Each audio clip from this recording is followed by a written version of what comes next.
Hello எல்லாரும் எப்படி இருக்கீங்க? நல்லா இருக்கீங்கன்னு நினைக்கிறேன். Welcome back to my channel Annapathiram. இன்னைக்கு எக்கச்சக்கமான மல்டி டாஸ்கிங் சேர்ந்த ஒரு மார்னிங் குக்கிங் vlog தான் பார்க்க போகிறோம். ஸோ வாங்க வீடியோக்குள்ளே போகலாம். இன்றைக்கி காலையில் பார்த்தீங்கன்னா வெஜிடபிள் பிரியாணி தான் செய்ய போகிறேன். ஸோ அதுக்காக பார்த்தீங்கன்னா சீக்கிரம் எழுந்திரிச்சு வெஜிடபிள்ஸ் எல்லாத்தையும் கட் பண்ணி ரெடி பண்ணி வச்சுருக்கேன். ஸோ பார்த்தீங்கன்னா கேரட், பீன்ஸ், உருளைக்கிழங்கு எல்லாம் ரெடி பண்ணி வச்சாச்சு. மசாலாவும் ரெடி பண்ணி வச்சாச்சு. எல்லாம் எடுத்து வச்சிட்டோன்னா நமக்கு வேலை வந்து ரொம்ப ரொம்ப ஈஸி ஆயிரும். ஸோ பார்த்தீங்கன்னா அரிசி வந்து தண்ணியில் வந்து ஊற போட்டு வச்சுருக்கேன். ஸோ இப்போ ஃபஸ்ட்டு வந்து பிரியாணி செய்ய ஆரம்பிக்கலாமா? ஸோ அதுக்கு வந்து கடாய் வந்து வச்சுருக்கேன். வச்சுட்டு கொஞ்சமாக எண்ணெய் சேர்த்துட்டு அதில் வந்து கட் பண்ணி வச்சுருக்கிற வெங்காயமும் புதினாவும் போட்டு நல்லா மிக்ஸ் பண்ணி விட்டுக்கலாம். இதை வந்து நல்லா வதக்கணும்னு இல்லை, அப்படியே சிம்மில் வச்சுருங்க, அதுவாகவே தானாக வதங்கிக்கும். ஸோ மீன்வைல் இந்த பிரியாணிக்கு தேவையான மசாலா அரைச்சிடலாம். பார்த்திங்கன்னா மல்லி 1 ஸ்பூன், பெப்பர் 1 ஸ்பூன், ஜீரகம் 1/2 ஸ்பூன், பெருஞ்சீரகம் 1/2 ஸ்பூன், அப்புறம் 2 பட்டை, கிராம்பு, அப்புறம் சோம்பு, கல்பாசி, அதோட வந்து 1 டீஸ்பூன் அளவுக்கு இந்த கேஷ்யூ நட்ஸ், கொஞ்சம் இஞ்சி, பூண்டு எல்லாம் வச்சு ஃபைன் பேஸ்ட்டாக அரைச்சி எடுத்துட வேண்டியது தான். ஆக்சுவலாக இந்த பிரியாணி மசாலா எந்த பிரியாணிக்கு சேர்த்தாலும் டேஸ்ட் அட்டகாசமாக இருக்கும். ஸோ இப்போ வந்து இந்த பிரியாணி மசாலா தான் யூஸ் பண்ணியிருக்கேன். ஸோ இதை வந்து நல்லா அரைச்சி எடுத்துகிட்டு இப்போ நமக்கு அங்கே வெங்காயமும் புதினாவும் போட்டிருக்கோம் பார்த்தீங்களா, அது ஓரளவுக்கு நல்லா வெந்திருக்கும். இந்த ஸ்டேஜில் இந்த மசாலாவை சேர்த்துக்க வேண்டியதான். சேர்த்து நல்லா வதக்கி விட்டுக்கோங்க. நல்லா வதக்கிட்டு கொஞ்சமாக வந்து தேவையான அளவுக்கு சில்லி பவுடர், கொஞ்சமாக வந்து மஞ்சப்பொடி, இதையும் சேர்த்து நல்லா வதக்கிக்கலாம். இந்த மசாலா சேர்த்த உடனே என்ன ஆகும்னு பார்த்தீங்கன்னா அடிப்பிடிக்கும், நல்லா அடிப்பிடிக்கும். ஸோ என்ன பண்ணணும், இந்த மாதிரி நல்லா இறுக்கி பிடிச்சிட்டு நல்லா வந்து விடாமல் கிளறி விட்டுட்டே இருக்கணும். ஸோ அந்த சேம் டைம் பார்த்தீங்கன்னா மசாலாவும் வெந்துடும், அதே சமயத்தில் அடிப்பிடிக்காது. இப்போது கொஞ்சமாக தயிர் சேர்த்து நல்லா மிக்ஸ் பண்ணிடுங்க. இந்த மசாலா வந்து நல்லா பைண்ட் ஆகும்.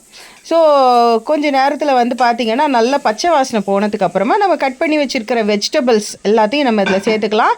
நான் கேரட், அப்புறம் வந்து பீன்ஸ், உருளைக்கிழங்கு, பட்டாணி, இது 4 வெஜிடபிள்ஸும் எடுத்திருக்கேன். இப்போ இதை சேர்த்து நல்லா மிக்ஸ் பண்ணி விட்டுக்கோங்க. வெஜிடபிள்ஸில் வந்து இந்த மசாலா நல்லா அப்சர்வ் ஆனதுக்கப்புறமா நம்ம வந்து 2 கப்பு ஃபுல்லாக தண்ணி சேர்த்துக்கலாம். நான் வந்து ஜீரக சம்பா அரிசி யூஸ் பண்ணியிருக்கேன்னா, ஸோ பார்த்திங்கன்னா 1 கப்பு அரிசி வந்து நல்லா ஊற போட்டு வச்சுருக்கேன். ஸோ 1 கப்புக்கு 2 கப்பு தண்ணி கரெக்டாக இருக்கும். ஸோ அரிசியுமே பார்த்திங்கன்னா 30 மினிட்ஸ் கிட்ட வந்து நான் ஊற வச்சுருக்கேன். தண்ணியோடு சேர்த்து தேவையான அளவுக்கு உப்பையும் சேர்த்து நல்லா மிக்ஸ் பண்ணி விட்டுக்கலாம். மிக்ஸ் பண்ணி விட்டுட்டு இப்போ நம்ம ஊற வச்சுருக்கிற அந்த ஜீரக சம்பா அரிசியை வந்து இதில் சேர்த்துக்கிறோம். சேர்த்து நல்லா மிக்ஸ் பண்ணிக்கோங்க. உப்பு சேர்க்கும் போது பார்த்திங்கன்னா நம்ம இந்த ஸ்டேஜில் வந்து உப்பு கொஞ்சம் கரிக்கிற மாதிரி இருக்கணும். அப்போ தான் உங்களுக்கு பிரியாணி நல்லா குக் ஆனதுக்கப்புறமா உப்பு வந்து கரெக்டாக இருக்கும். ஸோ உப்பெல்லாம் சேர்த்து நல்லா மிக்ஸ் பண்ணிட்டோமா, இப்போ கொஞ்சம் நல்லா வேகட்டும். அது வரைக்கும் நம்ம அப்படியே வச்சுருவோம். மீன்வைல் அந்த பக்கம் பார்த்திங்கன்னா நான் வந்து ஒரு தோசைக்கல் வந்து சூடு பண்ணிகிட்ருக்கேன். அது எதுக்குன்னு பார்த்தீங்கன்னா தம் போடுறதுக்காக. ஸோ இப்போ வந்து பார்த்திங்கன்னா இந்த தண்ணி வந்து இந்த ரைஸில் வந்து நல்லா அப்சர்வ் ஆகணும். அந்த அளவுக்கு இதை வந்து நம்ம வந்து குக் பண்ணிப்போம். இப்போ ஆல்மோஸ்ட் நல்லா குக் ஆனதுக்கப்புறமா சூடான இருக்கிற இந்த தோசைக்கல் மேலே இதை வந்து எடுத்து வச்சிடணும். இப்போ பார்த்தீங்கன்னா ரைஸ் எல்லாம் பாதி தான் குக் ஆகியிருக்கும். இந்த ஸ்டேஜில் அதை வந்து தோசைக்கல் மேலே வச்சுட்டு ஒரு மூடி போட்டு கவர் பண்ணி வச்சிடலாம். ஒரு 10லேருந்து 15 நிமிஷம் வரைக்கும் சிம்மில் வச்சு தம் போட்டுக்கோங்க. ஏன்னா தோசைக்கல் ஆல்ரெடி நல்ல சூடாக இருக்குது. ஸோ வந்து சிம்மிலே வச்சு தம் போட்டுக்கலாம். இப்போ இந்த பக்கம் பார்த்திங்கன்னா மார்னிங் பிரேக்ஃபாஸ்ட்டுக்காக சப்பாத்தி ஒரு பக்கம், அதுக்கான குழம்பு வந்து இன்னொரு பக்கம். ஸோ சப்பாத்தி வந்து ஃபுல்கா சப்பாத்தி தான் செய்கிறேன். அதுக்கு வந்து பார்த்திங்கன்னா தக்காளி குழம்பு. ஸோ ஃபுல்கா வந்து சூப்பராக நல்லா பொங்கி புஃப்னு சூப்பராக வந்திருந்தது. அண்டு நான் தான் சொன்னேன் இல்லையா, மல்டி டாஸ்கிங் எக்கச்சக்கமாக இருக்குது அப்படின்னு சொல்லிட்டு. ஸோ ஆக்சுவலாக பார்த்திங்கன்னா அந்த பக்கம் என்னுடைய டைனிங் டேபிளில் தான் வந்து பார்த்திங்கன்னா இந்த சப்பாத்தி மாவு ஃபுல்லாக தேய்ச்சி இங்கே வந்து போட்டு சுட்டு எடுத்துகிட்டு இருக்கேன். And morning lunch box pack பண்ணு பார்த்தீங்களா, அதுக்காக தான் ஆப்பிள்ஸ் ஒரு பக்கம் வந்து கட் பண்ணி அதையும் பேக் பண்ணிவிட்டு தண்ணியெல்லாம் எடுத்து வச்சிட்டோம் அப்படின்னா லாஸ்ட் மினிட் கொஞ்சம் ஈஸியாக முடிஞ்சிடும். ஸோ அதனால் வந்து ஸ்நாக்ஸ் ஒரு பக்கம் பேக் பண்ணிக்கிட்டே அப்புறம் வந்து பேக்கையும் ரெடி பண்ணிக்கிட்டே தான் இந்த பக்கம் பார்த்தீங்கன்னா சமைச்சிட்டு வந்து இருக்கேன். ஸோ சப்பாத்தி செய்கிற வேலை வந்து ஆல்மோஸ்ட் முடிஞ்சிருச்சு. இந்த பக்கம் நம்மளோட பிரியாணி ஆல்மோஸ்ட் ரெடி ஆகிடுச்சு. 10 நிமிஷம் தான் தம் போட்டேன், பர்ஃபெக்டாக வெந்துருச்சு. இப்போ பார்த்திங்கன்னா தெரியும் பிரியாணி வந்து பர்ஃபெக்டாக இருக்குது.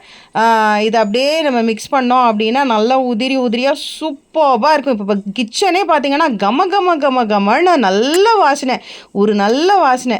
இப்போ இதில் வந்து கொஞ்சமாக நெய் வேறு சேர்த்துட்டோமா, பயங்கர நல்ல ஒரு ஃப்ளேவர் கிடச்சிது.